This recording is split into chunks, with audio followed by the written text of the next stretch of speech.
Hello guys, कैसे हैं आप लोग। स्वागत है आपका हमारे इस ब्लॉग के अंदर। इस ब्लॉग के अंदर हम आपको एक हेल्थ के बारे में, जो हेल्दी फूड होता है उसके बारे में थोड़ा सा गाइड करना चाहेंगे। देखिए, आजकल बहुत सारी फूड के बारे में इश्यूज हो रहे हैं और देखिए, अपने इंसान अपने एक्सपीरियंस के आधार पर ही दूसरों लोगों को अपडेट करता है। और आज के सिनेरियो में क्या है कि फूड पॉइजनिंग बहुत ज़्यादा हो रही है और इंसान की जो लाइफ है वो घटती जा रही है।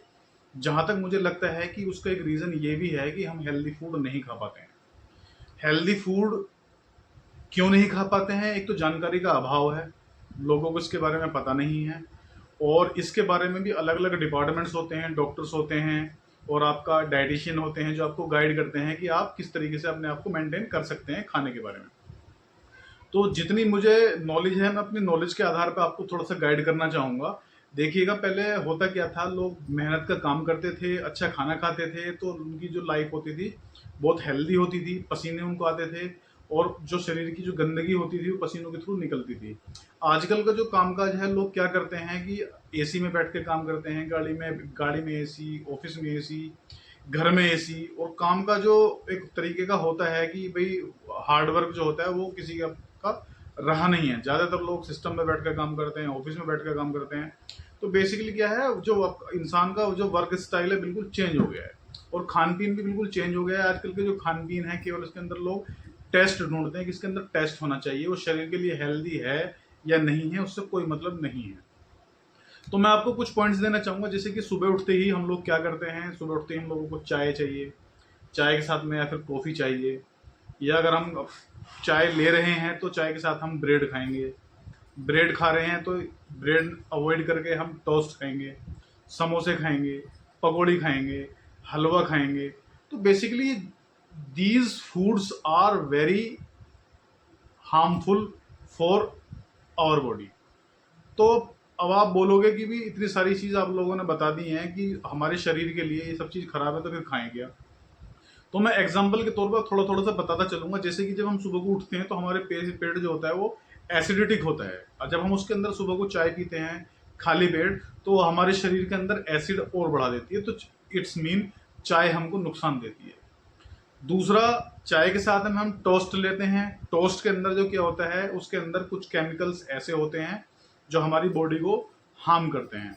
आपको एक एग्जांपल के तौर पे मैं थोड़ा सा बताना चाहूँगा। आप अपने घर में रोटियां खाते हैं, रोटियां आप जब खाते हैं अपने घर के अंदर, तो होता क्या है कि वो अगर आप रोटी एक दिन के लिए छोड़ के दूसरे दिन के लिए रख देंगे, रोटी वो बासी हो जाएगी। तीसरे दिन वो या दूसरे दिन वो खाने लायक नहीं रहेगी, आपको अच्छी नहीं लगेगी। आपको रोटी अच्छी लगेगी गर्मा गर्म अच्छी लगेगी, या फिर सुबह शाम तक की आपकी रोटी खा सकते हो। तो जब आपकी रोटी जो आप खाते हो तो वो अगले दिन आप खाने लायक नहीं रहती है, तो आप ये सोचिए कि जो आप ब्रेड खा रहे हो, जो आपका टोस्ट खा रहे हो, तो वो खाने लायक कैसे रह गया। इट्स मीन कंपनियां उसके अंदर क्या करती हैं, उसके अंदर प्रिजर्वेटिव डालती हैं, सो दैट उसकी जो लाइफ है, उसकी जो शेल्फ लाइफ है ब्रेड की, या फिर आपकी जो टोस्ट होते हैं उनकी उनकी लाइफ बढ़ सके। जो उनकी लाइफ बढ़ेगी, आप खाएंगे, आपको टेस्ट तो अच्छा लगेगा, लेकिन आपकी बॉडी के अंदर जो आप खा रहे हैं वो मैदा का बना होता है। मैदा जो हमारी जो उसके अंदर फाइबर नहीं होती है, वो हमारी आंतों पर चिपटता है और एक तरीके से उसके अंदर प्रिजर्वेटिव डले होते हैं, जो केमिकल्स होते हैं वो हमारी बॉडी को हार्म करते हैं। दूसरा, ऐसे ही हम ब्रेड के ऊपर जाते हैं। ब्रेड भी जो खाओगे वो भी मैदा की बनी होती है, उसके अंदर भी प्रिजर्वेटिव डला होता है जो उसकी शेल्फ लाइफ को बढ़ाता है। अब आप जब देखते होंगे मार्केट के अंदर कि जब भी आप कोई चीज़ खरीदते हो, उस पर आप एक्सपायरी डेट नोट करते हो कि यार इसकी एक्सपायरी डेट कब से कब तक की है। बेशक उसके अंदर एक्सपायरी डेट डली हुई है कि वो उस डेट से उस डेट तक आप खा सकते हो, लेकिन आप ये भूल जाते हैं कि उसके अंदर प्रिजर्वेटिव डला होता है जो उसकी शेल्फ लाइफ को बढ़ा देता है। अब आप ये नोटिस कीजिएगा, जो रोटी आप अगले दिन नहीं खा सकते, उसके या नेक्स्ट दिन नहीं खा सकते हो, खाने लायक आपको नहीं अच्छी लगती है, तो जो आप इतने 2 दिन 4 दिन 5 दिन तक का जो ब्रेड होता है, या आपका 1 महीने 2 महीने 3 महीने तक के जो टोस्ट होते हैं जिन पर एक्सपायरी डेट होती है, तो वो आप कैसे आपके शरीर के लिए, बॉडी के लिए कैसे यूजफुल रहेगी? आई थिंक बिल्कुल नहीं रहेगी। तो नेक्स्ट चीज आती है आपके समोसे। समोसे में देखिए क्या होता है, जो गर्मा गर्म आप समोसे खाते हो आप, वो क्रिप्सी होते हैं, बिल्कुल वो मैदा के बने होते हैं, लेकिन जब आप उनको खाते हो तो वो कैसे नुकसान देती है। नुकसान का मैं आपको एक एग्जाम्पल बताना चाहूंगा।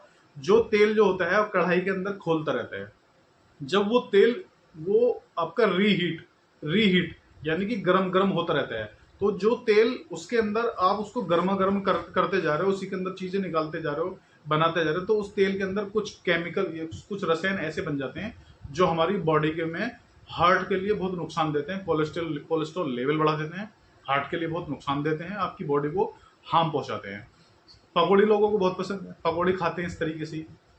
तो अब आप बोलोगे कि भी इतनी सारी चीजें आपने बता दी कि ये भी नहीं खाना, वो भी नहीं खाना, हलवा लोग खाते हैं, तो क्या खाना है? तो भाई देखिए, बहुत सारी चीजें हैं। आप सुबह को जब सुबह उठें, आप ब्रश करके छाछ पी सकते हैं, दूध पी सकते हैं, दूध के साथ बिल्कुल ताजी रोटियां खा सकते हैं। ऐसा भी हो सकता है एक दिन पहले की बासी रोटियां भी खा सकते हैं, जो हमने सुना है अपने बड़ों से, डॉक्टर से, बासी रोटी बहुत हेल्दी होती है। इसके अलावा आप दलिया खा सकते हैं, खिचड़ी खा सकते हैं, चने की दाल की खिचड़ी खा सकते हैं, मूंग की दाल की खिचड़ी खा सकते हैं, हरड़ की दाल की खिचड़ी खा सकते हैं, या चावल उबाल के भी आप ले सकते हैं, बिना उबले हुए चावल खा सकते हैं, दाल चावल सुबह में खा सकते हैं। इट्स मीन आप जो सुबह का जो ब्रेकफास्ट है वो हैवी कर सकते हैं, जो आपके लिए हेल्दी भी होगा, एनर्जी से भरपूर होगा और आपके लाइफ को आगे बहुत अच्छे से लेकर जाएगा। लंच में हम आ जाते हैं। आपको तेल अवॉइड करना है। तेल अगर खाना चाहते हैं तो आप अच्छे लेवल का तेल खा सकते हैं। प्योर सरसों का खा सकते हैं, काली सरसों का, और इसके अलावा आप पीली सरसों का तेल खा सकते हैं। अब आप बोलोगे प्योर तेल मिलेगा कहाँ? मार्केट के तेल की मैं सजेशन आपको नहीं दूंगा कि आप खाएं। आप जहां भी रहते हैं, जिस जगह भी रहते हैं, आप अपने पास पास में मंडी देखिएगा कि जो अनाज की जो मंडी है वो कहाँ पर है। वहां पे आप जाइएगा, वहां सरसों मिलती है। आप साल में केवल एक दिन निकालिएगा अपने लिए, वहां से आप कैलकुलेशन कीजिएगा कि हमारा कितना तेल एनुअली लगता है। तो साल में केवल मैं आपसे एक दिन के लिए बोल रहा हूं, आप उतना वहां से सरसों लाइए, या जहां पर स्पेलर लगा हुआ है उससे खुद बात कीजिए कि भाई मेरे को इतनी क्वांटिटी में तेल चाहिए एक साल का पूरा। तो वो वहां पर आप पूरे दिन सिटिंग करिए, उससे बैठ के बोलिए जी मुझे इतना तेल निकाल कर दे दीजिए मेरी आंखों के सामने। वो तेल अपने घर में आप यूज कर सकते हैं, अपनी आपके फैमिली के लिए, और आपके लिए बेस्ट है। देखिए, अस्पताल में 10-15 दिन बेड पे रहने से अच्छा है कि आप स्पेलर वाले के पास एक दिन बैठ जाइए। मुझे तो यही लगता है कि आप स्पेलर के पास बैठ के आराम से चाय पीजिए, कोल्ड ड्रिंक पीजिए, ये जो भी पीना आपको पीजिए, लेकिन एक दिन बैठ के आप आराम से अपनी लाइफ को आगे बढ़ा सकते हैं अस्पताल में रहने से। या आपका जो हार्ट है, आपकी जो बॉडी के अंदर के जो ऑर्गन्स हैं, आप उनको सेव कर सकते हैं। तो खैर, ये तो रहा, मैंने आप तेल के लिए आपको एक सजेशंस दे दिया कि किस तेल का आप किस तरीके से कर सकते हैं। दूसरा, आपको शाम को 6 बजे के बाद खाना बिल्कुल आपको नहीं खाना है। सुबह को आपका ब्रेकफास्ट आपको हैवी करना है। मैंने आपको बता दिया ब्रेकफास्ट में आप क्या क्या ले सकते हैं। फ्रूट्स भी आप अच्छे से ले सकते हैं, फ्रूट्स भी आपके लिए अच्छा ऑप्शन हो सकता है। दूध अच्छा ऑप्शन हो सकता है, लस्सी हो सकती है, छाछ हो सकती है, खिचड़ी हो सकती है। खिचड़ी के अलावा आपकी खिचड़ी में 3 तरह की बता दी है, चावल हो सकते हैं, जो भी आपको अच्छा लगता है वो ले सकते हैं। बट मैंने आपको बता दिया कि आपको कभी कभी मन करता है ब्रेड टोस्ट का, कभी कभी साल में 1-2 बार आप ले लीजिए, 6 महीने में ले लीजिए, ज्यादा मन करता महीने में एक बार ले लीजिए। बट ये रेगुलर प्लीज मत खाइएगा। अगर आप रेगुलर खाएंगे तो आपकी बॉडी को वो हार्म करेगा, वो धीरे धीरे धीरे धीरे आपको बॉडी को नुकसान देगा। दोपहर को लंच आप हैवी कर सकते हैं, शाम को भी आप खाना कोशिश कीजिए कि नहीं खाना। अगर खाना भूख लगती है 6 बजे के बाद प्लीज मत खाइएगा। तो केवल आज के लिए इतना ही। अगर आपको हमारा ये व्लॉग अच्छा लगा है तो कमेंट्स करके प्लीज बताइएगा, या कुछ अगर आपको कुछ पूछना है हमसे, तो अगर हम उसको बताने में सक्षम होंगे तो आपको कमेंट्स में जवाब देने की कोशिश करेंगे। आज के लिए केवल इतना ही, मिलेंगे नेक्स्ट वीडियो में। जय हिंद, जय भारत।